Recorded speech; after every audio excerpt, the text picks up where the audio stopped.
అర్థమైంది నాన్న? సరే, ఈ విధంగా మనందరం కూర్చొని ఇంత అద్భుతమైనటువంటి వాతావరణంలో దేవుని వాక్యాన్ని వినడానికి మూల కారకులు ఎవరో తెలుసా? చెప్పండి, ఎవరో ఊహించి చెప్పగలరా? పెద్ద పిల్లలు కానీ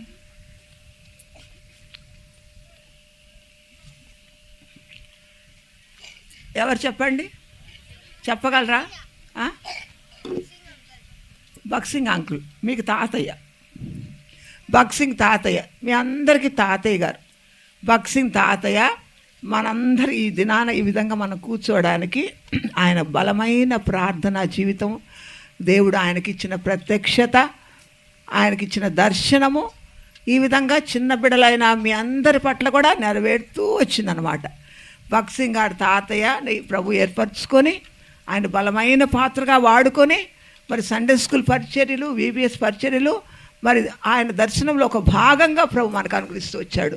మీకు తెలుసా నాన్న, ఇప్పుడున్న అనేక మంది సేవకులు కానీ సేవకురాండ్రు కానీ చాలామంది సండే స్కూల్స్ కంటే VBSలో మారు మనసు పొందిన వాళ్ళు ఎంతోమంది ఉన్నారు. పెద్దవాళ్ళు అయిపోయిన వాళ్ళు కూడా ఉన్నారు. Only in VBS. చూడండి, VBS పరిచర్య ఎంత బలమైందో, ఎంత దృఢమైందో దీన్ని బట్టి మీరు తెలుసుకోవాలి.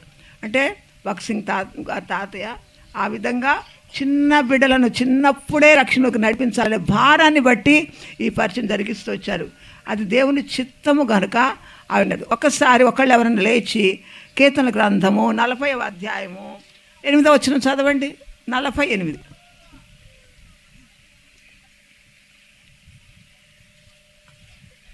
ఇంతసేపా? నేను చదవనా, మీరు చదువుతారా?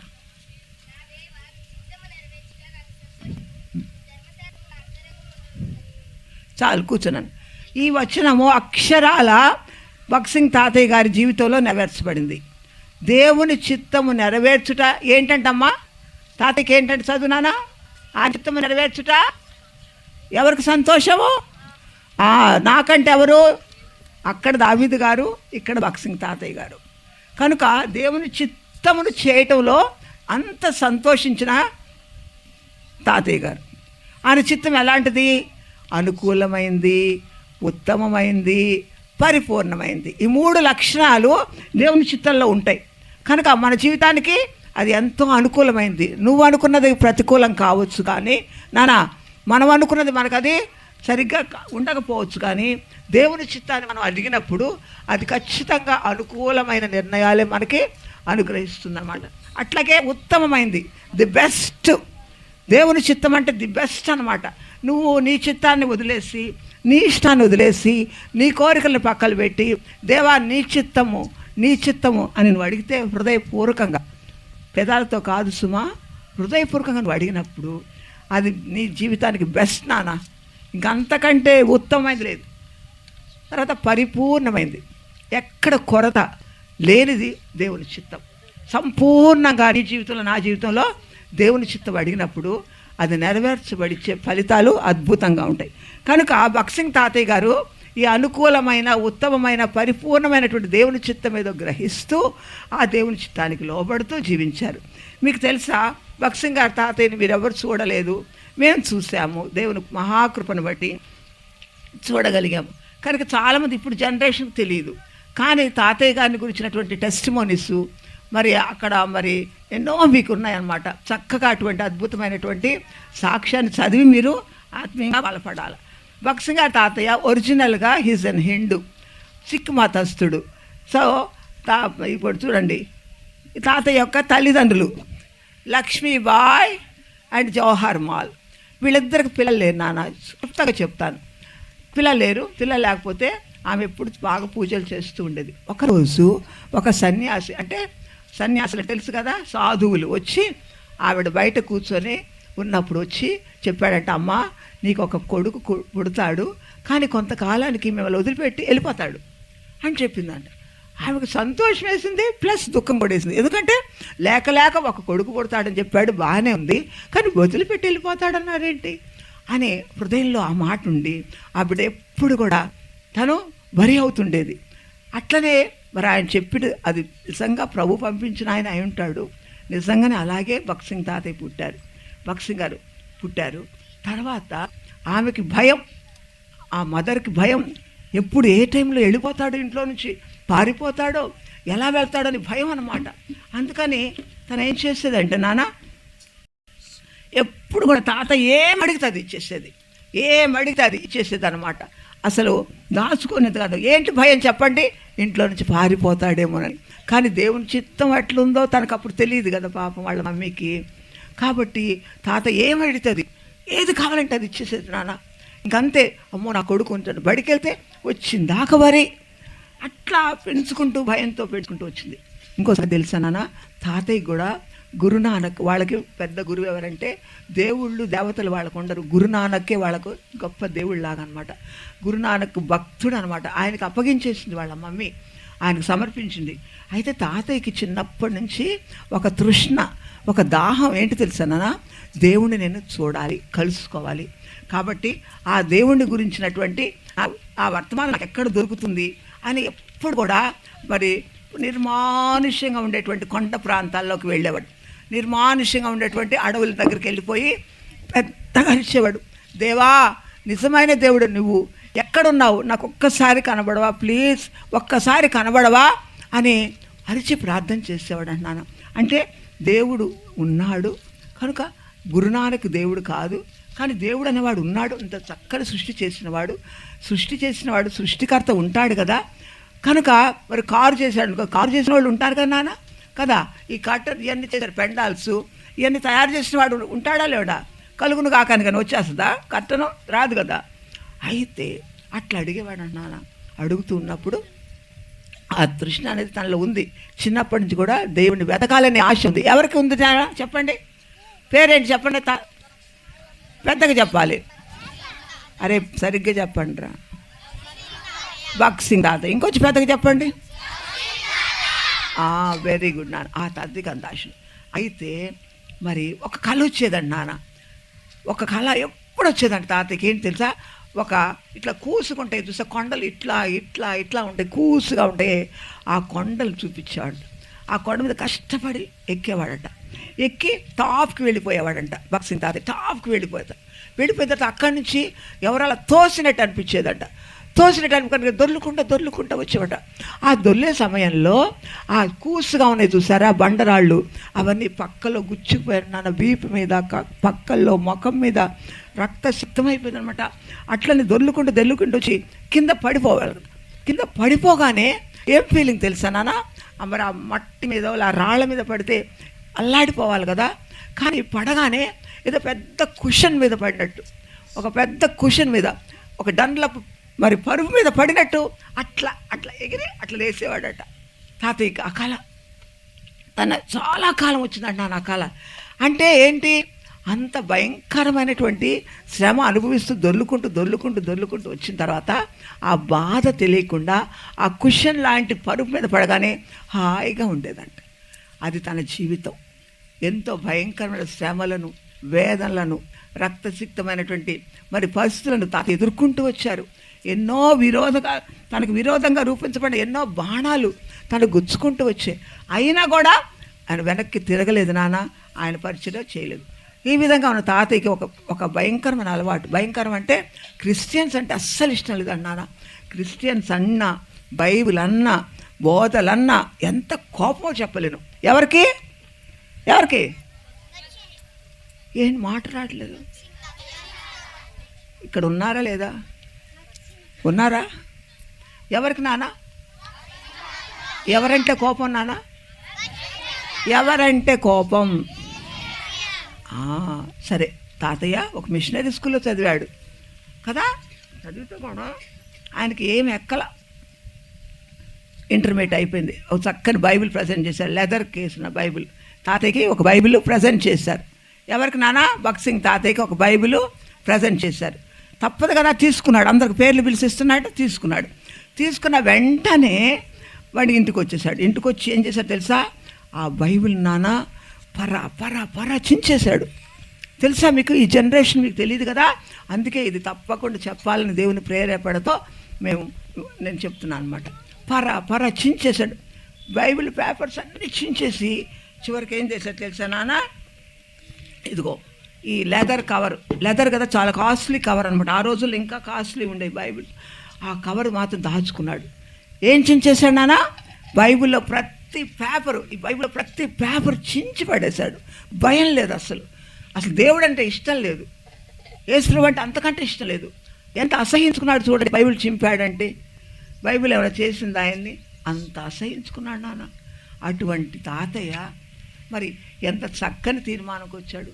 దేవా, నీ చిత్తము చేయటం నాకు సంతోషం అనే లెవెల్కి దేవుడు తీసుకొచ్చాడంటే మీరు ఊహించండి. అలా చేసిన తర్వాత ఇప్పుడు తాతయ్య కొంచెం పెద్దోడైపోయాడు. చక్కని ఒక సిక్కు యువకుడుగా తాతయ్య అక్కడ కనబడుతూ వచ్చాడు చూడండి, చక్కగా ఉన్నాడు. అయితే చిన్నప్పుడు వాళ్ళ డాడీతో ఒక మిషనరీ గారి దగ్గరికి కంపెనీకి వెళ్ళినప్పుడు ఆయన చీవుడు ముక్కు కారుతున్న తాతయ్యను చూసి, అయ్యా ఇంగ్లాండ్ పంపించరాదు, ఈ పిల్లోడిని చాలా తెలివిగా కనపడుతున్నాడు, వాళ్ళ మా మిస్సెస్ పంచుద్ది, ఆవిడని పెంచుకుంటుంది, చక్కగా పెంచుకుంటుంది, చక్కగా చదివిస్తున్నాను. కానీ వాళ్ళ నాన్న, అమ్మో నేను పంపడండి, నాకు లేక లేక కొడుకు పుట్టాడు, పైగా ఏం భయం ఉంది వాళ్ళకి, ఇంట్లో నుంచి పారిపోతాడే అన్న భయం ఉంది కదా వాళ్ళ మమ్మీకి డాడీకి, మేము పంపమండి అన్నాడు. ఆ మాట భక్సింగ్ గారు తాతయ్య హృదయంలో పడిపోయింది. ఎట్లన్నా సరే నేను ఇంగ్లాండ్ వెళ్ళాలా లేదా అమెరికా వెళ్ళాలి, ఎట్లయినా వెళ్ళాలి సార్, కష్టపడి చదువుకున్నాడు. అప్పుడు వాళ్ళ డాడీని అడిగాడు ఈ వయసులో, డాడీ ప్లీజ్ డాడీ, నేను ఫారిన్ వెళ్ళి అక్కడ ఇంజనీరింగ్ చేస్తాను డాడీ అంటే, అమ్మో అక్కడికి అస్సలు వెళ్ళొద్దు నాన్న, వెళ్ళకూడదు అని చెప్పాడు. వాళ్ళ డాడీ ఒప్పుకోలా.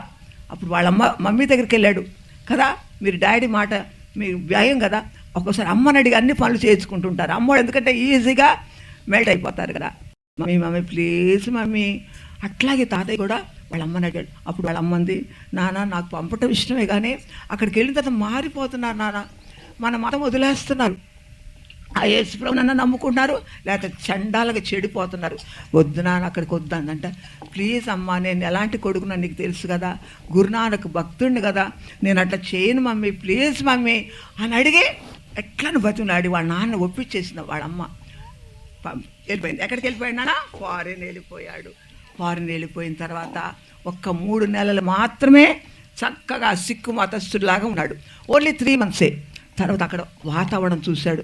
ఏంటి నేను పెద్ద మోటోళ్ళలాగా ఉన్నాను, ఏంటి గడ్డం ఏంటి, ఈ జుట్టు ఏంటి అనుకొని ఒకరు సెలూన్కి వెళ్ళిపోయాడు. సెలూన్కి వెళ్ళి పూర్తిగా వాళ్ళ అమ్మ ఏది భయపడిందో అట్లా కత్తిరించేసుకున్నాడు, గడ్డమంతా కత్తిరించేసుకున్నాడు, ఇదంతా జుడంతా చేసుకున్నాడు. అంత మాత్రం ఆగల, ఫస్ట్ టైం అనమాట సిగరెట్ తాగటం అలవాటు చేసుకున్నాడు. భక్సింగ్ తాతయ్య రక్షణ పొందకముందు సిగరెట్ తాగాడు. అంత మాత్రమే ఆగల నాన్న, అందరి ముందు పెద్ద బడాయిగా పోజుగా తనకి ఒక బంగారపు సిగరెట్ ప్యాకెట్ ఉందని చూపించుకోవాలని వాళ్ళ డాడీకి పిచ్చి అబద్ధాలు రాసేసి నిన్ను డబ్బులు తెప్పించుకొని ఆ బంగారపు సిగరెట్ ప్యాకెట్ కొనుక్కున్నాడు నాన్న. అందరి ముందు బడాయిగా తీసి ఇట్లా తాగుతూ ఉండేవాడు అనమాట. అంటే పిచ్చితనం, తను ఏదో గొప్పడు అనుకోవాలన్నమాట. అంటే లోకం బాగా మెల్లమెల్లగా భక్సింగ్ తాతయ్యలోకి వచ్చేసింది. ఆ విధంగా ఏం చేశారు తెలుసా, కొంతకాలకి త్రాగుడు కూడా అలవాటైంది. సిగరెట్లు, అక్కడ క్లబ్స్ ఉంటాయి, డాన్సులు గేమ్స్లు అన్నీ అలవాటు అయిపోయింది. సరే సెలవులు వచ్చినప్పటికీ కెనడాకి వెళ్ళాలనుకొని ఒక షిప్ ఎక్కాడు. కెనడాకి వెళ్ళాలని ఈ షిప్ ఎక్కాడు. ఈ షిప్ ఎక్కి వెళ్ళిన తర్వాత అక్కడ బాగా ఎంజాయ్ చేస్తూ ఉన్నారు, ప్యాక్ ఆట ఆడుతున్నాడు, క్లబ్కి వెళ్తున్నాడు. లోపల అన్నీ ఉంటాయి అన్నమాట షిప్స్లో, పెద్ద పెద్ద షిప్స్లో బ్రహ్మాండ సినిమా హాల్స్ ఉంటాయి, అన్నీ ఉంటాయి నాన్న. అయితే వెళ్తే ఒకరోజు తెల్లవారు లేచితే చూసేటప్పటికి ఎవరు లేరు, క్లబ్ అక్కడ ఎవ్వరు లేరు. ఏంటబ్బా అనేటప్పటికి అక్కడ ఒక బోర్డు ఉంది, ఇవాళ సండే కాబట్టి వర్షిప్ జరుగుతుంది పలాని డైనింగ్ హాల్లో అని ఒక చిన్న బోర్డు పెట్టారు. అబ్బా ఇవాళ ఆదివారమా అనుకున్నాడు. ఇంకా బాధ వచ్చేసింది అనుకొని అందరూ వెళ్ళిపోతున్నారు, తను ఒక్కడే మిగిలాడు. అక్కడ తిరుగుతూ ఉన్నాడు. అప్పుడు అనుకున్నాడు, ఏమనుకుంటారు నన్ను, ఈ అమ్మాయి ఒట్టి నాస్టీ ఫెలో, చాలా నేరో మైండ్ ఫెలో, ఏం ప్రార్థనకి వెళ్ళకూడదు అందరితో పాటు అనుకుంటారేమోనని అందుకెళ్ళాడు. ఎక్కడికి? ఆ వర్షిప్ జరుగుతున్న ప్లేస్కి. కానీ అసలు కారణం అది కాదు. దేవాది దేవుడు గొప్ప తండ్రి అక్కడ దానిని దర్శించబోతున్నాడని తనకు తెలియదు. ఆ షిప్లోకి వెళ్ళిపోయాడు నాన్న. షిప్లోకి వెళ్ళిపోయినప్పుడు అక్కడ లోపల ఎట్లాగో ఇరుక్కొని ఒక చోట కూర్చున్నాడు. అంటే ఊహించేసిన బొమ్మలే. అయితే అక్కడ కూర్చున్నాడు నాన్న.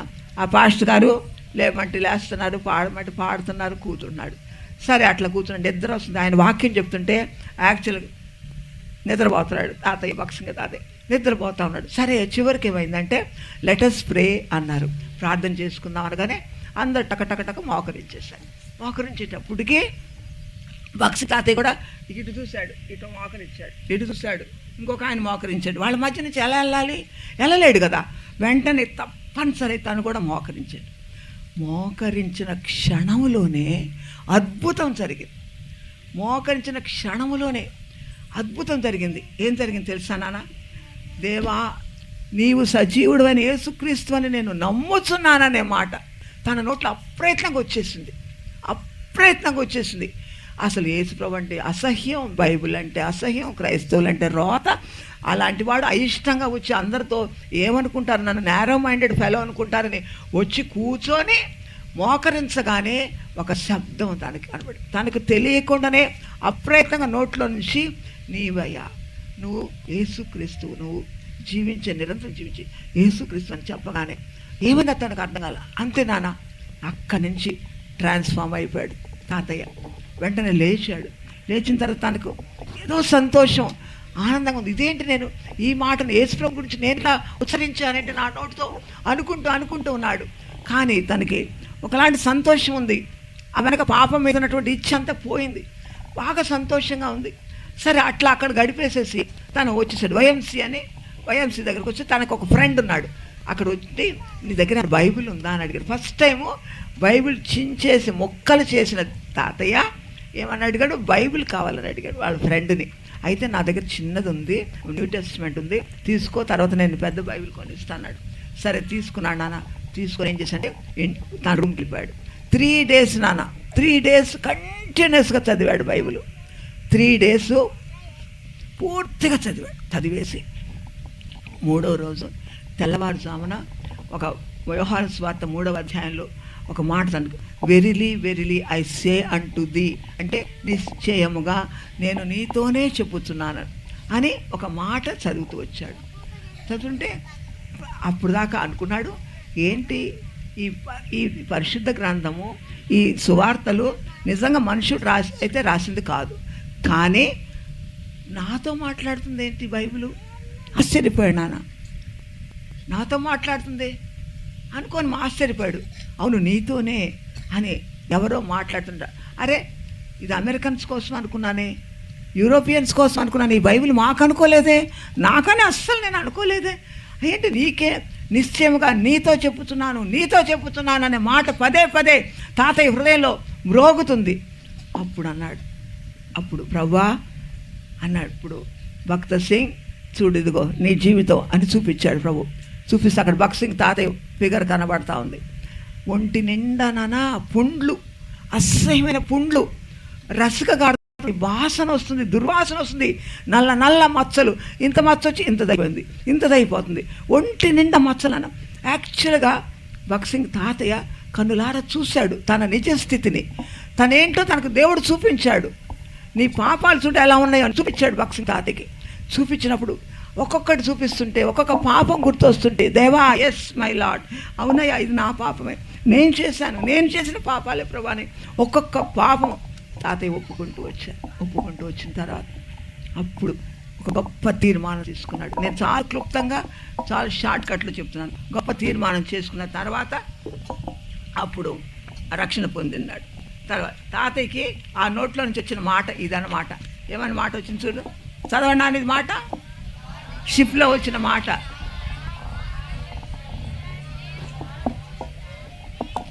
ఏంటి? Lord Jesus, I know and believe దౌ art the living Christ. నా దేవా, నేను నమ్ముతున్నాను, నీవే సజీవుడమైన యేసుక్రీస్తు అని నేను నమ్ముతున్నాననే మాట ఫస్ట్ తన నోట్లో అప్రయత్నంగా వచ్చిన మాట అనమాట. ఆ విధంగా బైబిల్ తీసుకున్నది వైఎంసీఏలో.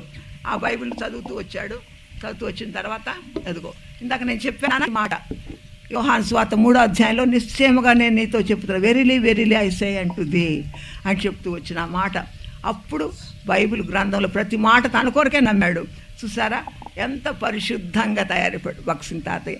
మారు మనసు పొందిన తర్వాత పరిశుద్ధంగా తయారైపోయాడు. ఇప్పుడు అసలైన కష్టాలు మొదలైనవి తాతయ్యకి. ఇదివరకు అబద్ధాలాడి డబ్బులు తెప్పించుకొని జల్సా చేసేవాడు కనుక ఇప్పుడు అట్లా చేయలేకపోతున్నాడు. ఇందా చెప్పాను కదా, కేజీ పిల్లలు అన్నీ తప్పు అని తెలుసుకున్న తర్వాత ఇంకో తప్పు చేయలే. భక్త సింగ్ తాతయ్య ఎన్నో కష్టాలు పడ్డాడు నాన్న. తినడానికి తిండి ఉండేది కాదు, తాగడానికి ఏమిటి కాదు.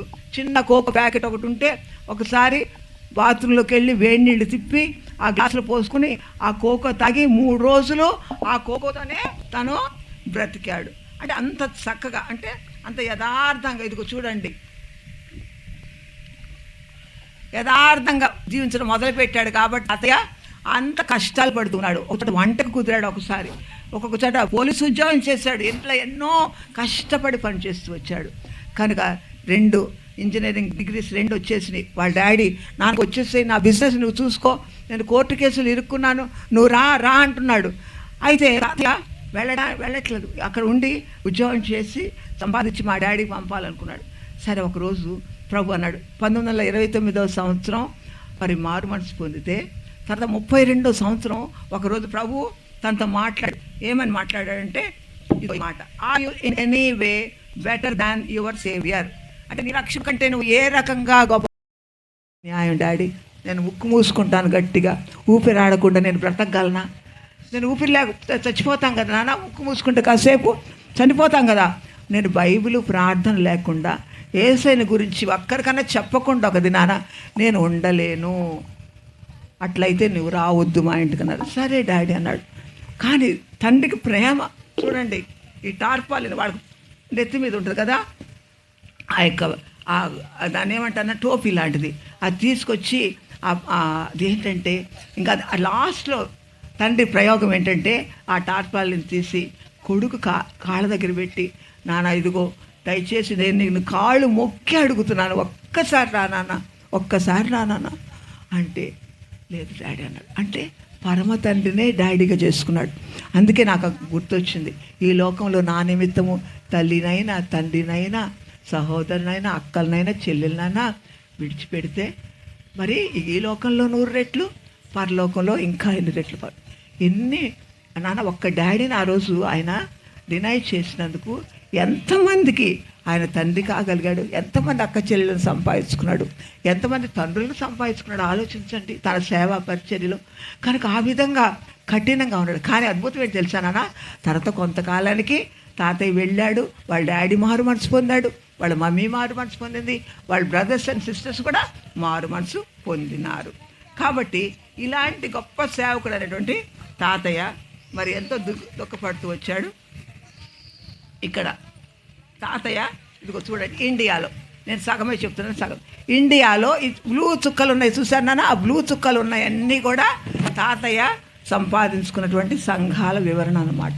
ఎన్ని సంఘాలు ఆల్ ఓవర్ ద వరల్డ్ అంటే 10,000 సంఘాలు పైన అంటారు, కానీ ఇంకా ఎక్కువే ఉన్నాయి. మన ఇండియాలో ఎన్ని ప్లేసెస్లో ఆ బ్లూ చుక్కలు ఉన్నాయి అన్నీ కూడా తాతయ్య ద్వారా ఏర్పరచబడిన సంఘాలు అనమాట. ప్రపంచంలో మరి మారు మనసు రక్షణ అనేది మరి ముఖ్యంగా ఇండియాలో మారు మనసు రక్షణ అనేటువంటి బోధన చేసింది ఓన్లీ తాతయ్యే. మేము చిన్నగా ఉన్నప్పుడు మా ఊరికి వచ్చారు. వస్తే ఎంత కోపం అంటే తాతకి నాకు బాగా గుర్తు. ఒక పిల్లాడు అల్లరి చేస్తుంటే ఇట్లా తీసి చుట్టూ ఇట్లా పట్టుకొని అటు విసిరేసాడు. అంత కోపిష్టి కూడా తాతయ్య నేను కళ్ళారా చూశాను నాన్న. అటువంటి తాతయ్య నేను చూశాను అనమాట. కనుక అట్లాంటి తాతయ్య అంటే ప్రభు కొరకు రోషం అనమాట. దేవుని సన్నిధి అంటే చాలా విలువ ఇచ్చేవాడు. పరిశుద్ధ గ్రంథం అంటే దిస్ ఈజ్ నథింగ్ బట్ ఇది దేవుని మాటలు, ఇది దేవుడే అనుకునేవాడు. బైబిల్ని ఎప్పుడు కూడా ఇట్ట చూసారా, ఇట్లా పట్టుకునేవాడు. దేవుడే తన చేతిలో ఉన్నట్టు ఫీల్ అయ్యాడు. మనం చూడండి కాళ్ళ దగ్గర పెడతాం. ఒక ఇంట్లోకి పోతే 7 బైబిల్ ఉంది, 6 సిగరెట్ ప్యాకెట్ ఉంది. ఏం విలువ ఇస్తున్నావు నాన్న కదా. యేసు ప్రభు యొక్క పరిశుద్ధ గ్రంథము దేవుని యొక్క మాటలని గౌరవించాడు. పరిశుద్ధ గ్రంథం అంటే దేవుడే, దేవుని మాటలే. అందుకని చాలా పవిత్రంగా ఎంచుకునేవాడు తాతయ్య. ఈ బైబిల్నే కాదు, బైబిల్లో ఉన్న ప్రతి మాటను కూడా లోబడుతూ వచ్చారు. కనుక ఆ విధంగా జీవిస్తూ ఎన్నో అద్భుతమైనటువంటి మరి సంఘాలను స్థాపిస్తూ వచ్చాడు. ఈరోజు ప్రభు దగ్గరికి వెళ్ళిపోయినాడు. తాతయ్య ద్వారా స్థాపించబడినటువంటి సంఘాలలో మరి ఈ దినాన ఎటువంటి పరిస్థితులు ఉన్నాయో మరి మనందరికీ తెలుసు. మనం ప్రార్థన చేయాలి. మరి ముఖ్యంగా తాతయ్య ద్వారా ఏర్పరచబడిన సంఘాలు ఎన్నో విస్తరించి అనేకులకు దీవెనకరంగా ఆశీర్వాదకరంగా ఉన్నాయి. అట్లాగే ఈ సంఘం కూడా అట్లాంటిది అన్నమాట. కనుక ఈ సంఘం ద్వారా మీరందరూ ఆశీర్వదించబడాలన్నది దేవుని చిత్తం.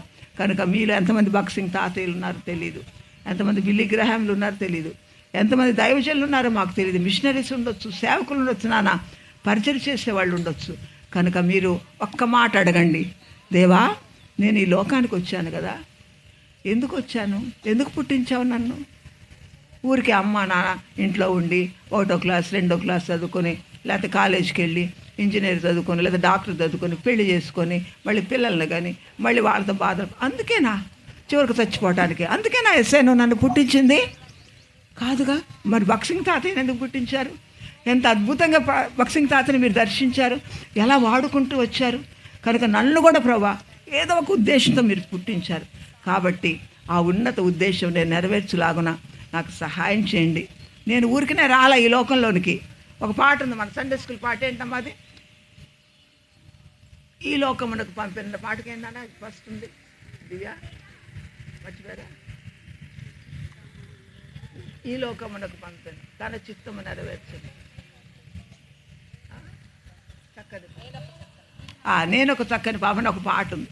అంటే వాళ్ళు చిన్న 5 రొట్టెలు చిన్న 2 చేపలు తీసుకుని బిడ్డ ఎందుకు వచ్చాడు, ఆ తర్వాత హెబ్రీ బాలిక ఎందుకు పుట్టిందో ఆ పాట చక్కగా నేర్పిస్తుంది. కనుక నాన్న ఈరోజు నువ్వు ఊరికే యాంత్రికంగా రాలే ఇక్కడికి. నానా మీలో ఎంతమంది దేవుని సేవకులు ఉన్నారు, దేవుని బిడ్డలు ఉన్నారు, రక్షించబడే గొప్ప విశ్వాసులు ఉన్నారు. మిమ్మల్ని బయటకు తీయడానికే పరిశుద్ధాత్మ దేవుడు అంకులందరికీ మరి హృదయంలో భారం పెట్టి ప్రార్థనాపూర్వకంగా ఇవి జరిపిస్తున్నారు. కనుక డోంట్ వేస్ట్ యువర్